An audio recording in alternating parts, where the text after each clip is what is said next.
दोस्तों, मैं रंजन कपूर रवि फिल्म सी आज आपके सामने जो प्रोग्राम ला रहे हैं वो है बाबा गौरवनाथ के ऊपर। बाबा गौरवनाथ के भक्तों को हम बताना चाहते हैं, आज से पहले हमारे चैनल ने 3 पार्ट्स गौरवनाथ की कथा के आपके सामने प्रस्तुत किए थे। आज हम बाबा गौरवनाथ की कथा का चौथा पार्ट यानी कि चौथा अध्याय लेकर चल रहे हैं। बाबा गौरवनाथ की कथा इतनी मार्मिक है, इतनी सेंटिमेंटल है, हम क्या बताएं। ये कथा बार बार सुनने के बाद भी बहुत अच्छी लगती है। दोस्तों, आज से पहले हमने जो 3 प्रोग्राम बनाए वो आपको जरूर अच्छे लगे होंगे। आज हम चौथा पार्ट नंबर आपको बताना चाहते हैं। गौरवनाथ झाड़ी पे जब गौरवनाथ जी और उसके 365 चेले गए और बाबा जी से गौरवनाथ जी ने तर्क किया जिसमें उनकी हार हुई, तब उन्होंने अपने शिष्यों को भेजा बाबा बालकनाथ को पकड़ने के लिए। 2 शिष्य तो भाग लिए जंगल में शेर की गर्जना सुनकर, लेकिन तीसरा उनका चेला भर्तृहरि जी वहां पहुंचे और फिर बाबा जी के बनकर रह गए। बाबा जी की शक्तियों को उन्होंने देखा, बाबा जी के ज्ञान के आगे उन्होंने अपना मस्तक झुका दिया और कई साल वहां बाबा जी के साथ ड्योढ़ सिद्ध में गुफा के बाहर शिव का धुना लगाकर संगीत बनकर तपस्या करते हैं। अब मैं बताना चाहता हूं इधर गौरवनाथ का क्या हुआ। इधर गौरवनाथ का अचानक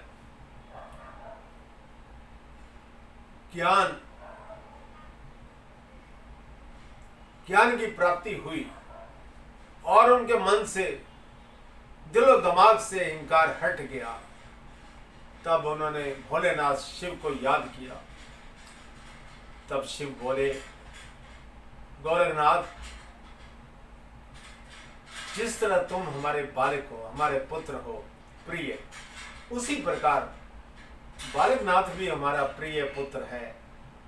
जिस प्रकार हमारी 2 आंखें हैं, इसी तरह गौरवनाथ और बालकनाथ हमारे लिए प्रिय है। अतः तुम उस बालक को आशीर्वाद दो। तब गौरवनाथ जी की चेतना जागी। उन्होंने बाबा जी हालांकि उनके सन्मुख नहीं थे, फिर भी वहां से आशीर्वाद दिया बाबा बालकनाथ को। और तब उसके बाद क्या हुआ, वो वहां से फिर मां ज्वाला के दर्शनों के लिए ज्वाला जी चले गए, ज्वालामुखी चले गए। अब हम बाबा गौरवनाथ की ये कथा जिसका संबंध बाबा बालकनाथ जी के साथ था, यही इस अध्याय को समाप्त करके हम पीछे की तरफ लौटेंगे। क्यों बाबा गौरवनाथ की जो कथा इतनी महान है, इतनी बड़ी है कि महीनों लग जाएंगे हमें बताने के अंदर। बाबा गौरवनाथ जी बहुत सी तांत्रिक शक्तियों के स्वामी थे और शिव के वो भी बड़े महान उपासक थे, कोई शक नहीं। दोस्तों, जब गिरनार पर्वत से जब गिरनार पर्वत से उनके गुरु मच्छंदरनाथ जी उनसे मिले तो उन्होंने उनको आह्वान किया, जाओ गौरवनाथ, अब समय आ चुका है, हमने तुम्हें सभी सिद्धियों के अंदर महारत हासिल करा दी है, जाओ और जन कल्याण करो और भोलेनाथ की उपासना करो। तब गौरवनाथ जी बोले, गुरुदेव, मैं ऐसा ही करूँगा।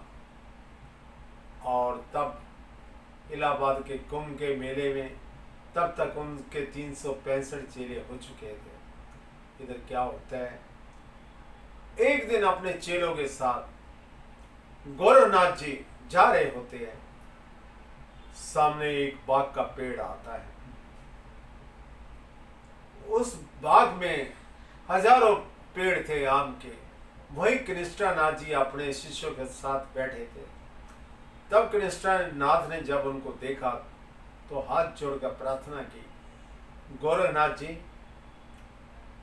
आप कुछ क्षण के लिए हमारे बाग में विश्राम कीजिए और इन मीठे आमों का स्वाद चखिए। तो तब गोरखनाथ जी उनका आमंत्रण स्वीकार कर लिया। अब मंत्र शक्ति से कनिष्ठानाथ ने पेड़ से आम गिराए, सैकड़ों हजारों। गोरखनाथ जी उनके शिष्यों ने खाए, बहुत से आम अब भी बच गए थे। तब गोरखनाथ जी ने कनिष्ठानाथ से कहा, कनिष्ठानाथ जी, हमने तो भरपेट आम खा लिए, अब जो आम हजारों की तादाद में इस भूमि पर, इस धरती पर पड़े हैं, उनको पुण्य पेड़ पर लगा दीजिए। तब कनिष्ठानाथ बोला, ये मेरे बस की बात नहीं। तब गोरखनाथ जी बोले, ये हमारे बस की बात है। हमारे गुरु मच्छंदर नाथ ने हमें ये विद्या सिखलाई है, और मंत्र शक्ति से उन्होंने पेड़ पर आम पुण्य लगा दिए। कितने बड़ी चमत्कारिक शक्ति के स्वामी थे गोरखनाथ।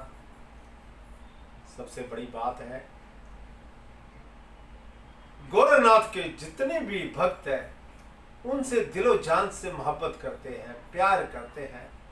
गोरखनाथ की लीला, गोरखनाथ की महिमा कुछ इस प्रकार थी। अब तब कनिष्ठानाथ बोला, गोरखनाथ जी, मैं ऐसे कोई चमत्कार नहीं मानता। तुम्हारे गुरु इस समय त्रिपुरा राज्य की महारानी पिंगला के चुगल में फंस चुके हैं। इतना बड़ा शक्तिवान व्यक्ति आज उसका गुलाम बन चुका है, मैनाकानी का, और उसके साथ भोग विलास की जिंदगी जी रहा है। मैं तो तुम्हारी शक्ति को तब मानूंगा जब तुम अपने गुरु को, मच्छंदर नाथ को, मैनाकानी के चुगल से छुड़ा कर लाओगे। तब गोरखनाथ जी बोले, कनिष्ठानाथ, तुमने तो हमारी आंखें ही खोल दी। हम कई वर्षों से अपने गुरुदेव मच्छंदर नाथ को ढूंढ रहे थे। अब हम सुगंध खाते हैं, जब तक अपने गुरुदेव को उस मैनाकानी के चुगल से छुड़ा कर नहीं लाएंगे, चैन से नहीं बैठेंगे। तब गोरखनाथ जी अपने चेलों के साथ त्रिपुरा राज की तरफ कूच कर गए, और जबकि उस राज्य में मर्दों का जाना, प्रवेश करना वर्जित था, अब उन्होंने क्या किया, एक सुंदर नर्तकी का रूप धारण किया। उधर से नर्तकियों की मंडली आ रही थी।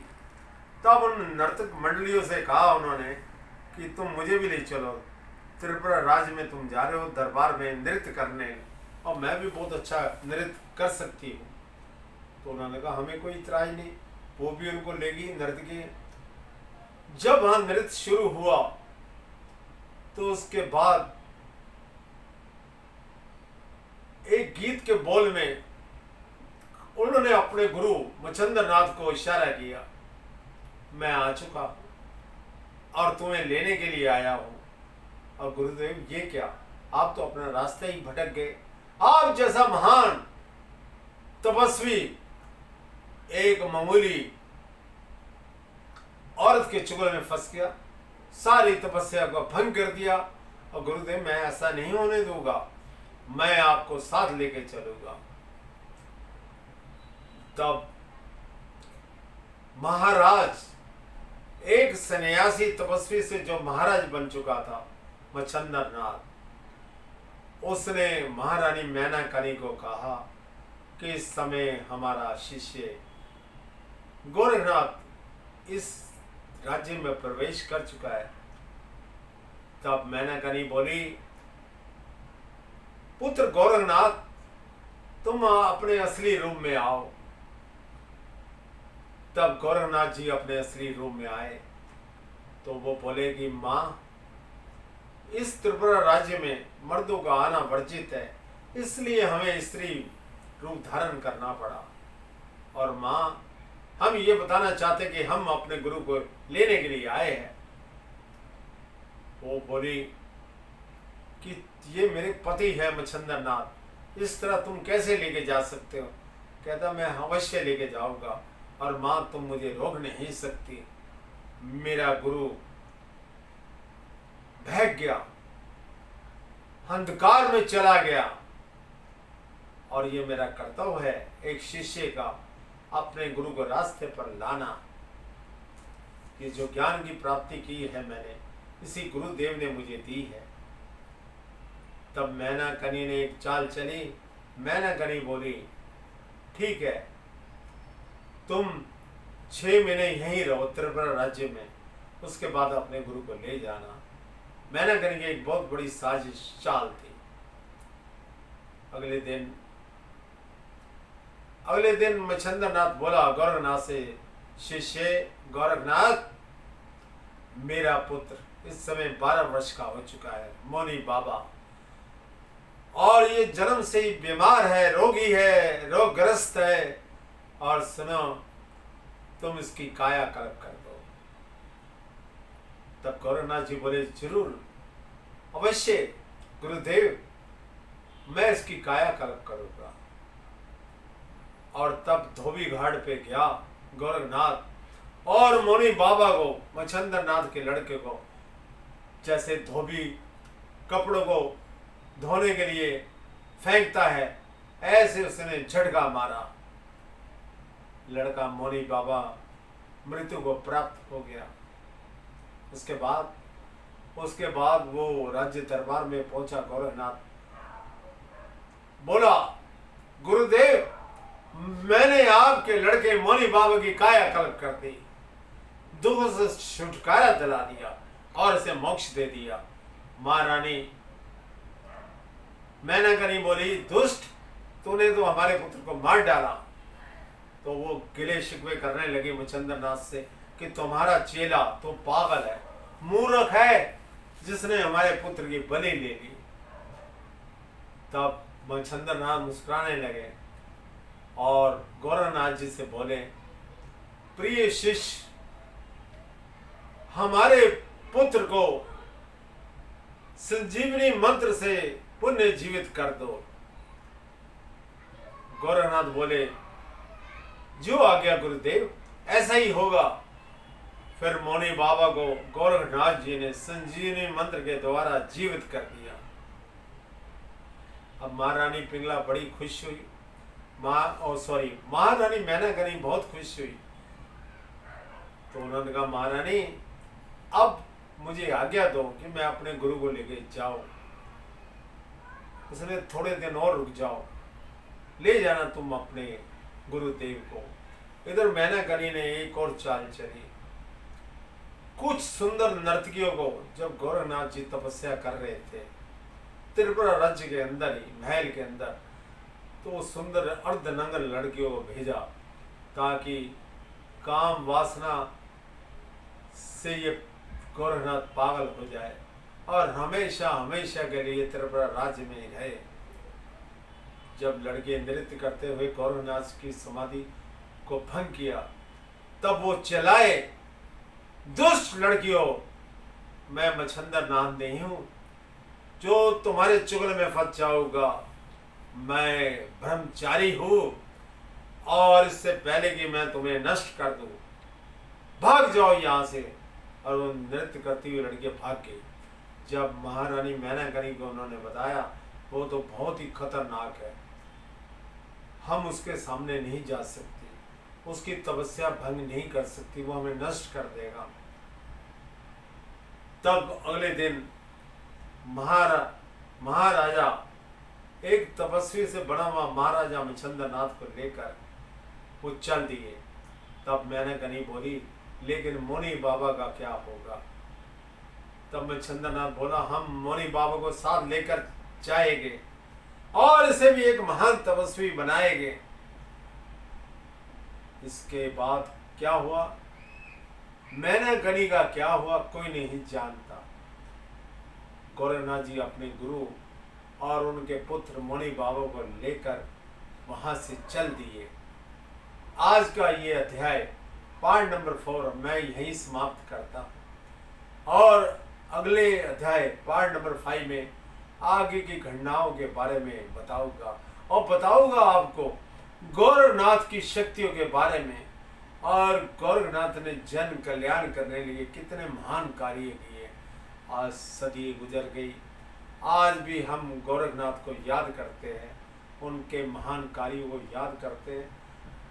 मैं गोरखनाथ जी के भक्तों को और स्वयं गोरखनाथ जी को एक बार नहीं बार बार नमन करता हूँ और मैं गोरखनाथ जी के भक्तों से अपील करता हूँ, हमारी इस कथा को पार्ट नंबर 4 को आप लाइक कीजिए, शेयर कीजिए और सब्सक्राइब कीजिए ताकि हम इस कथा को, गोरखनाथ जी की कथा को दुनिया भर में पहुंचा सके। गोरखनाथ जी हमेशा अमर रहेंगे जब तक ये धरती और ब्रह्मांड है। धन्यवाद। जय बाबा गोरखनाथ।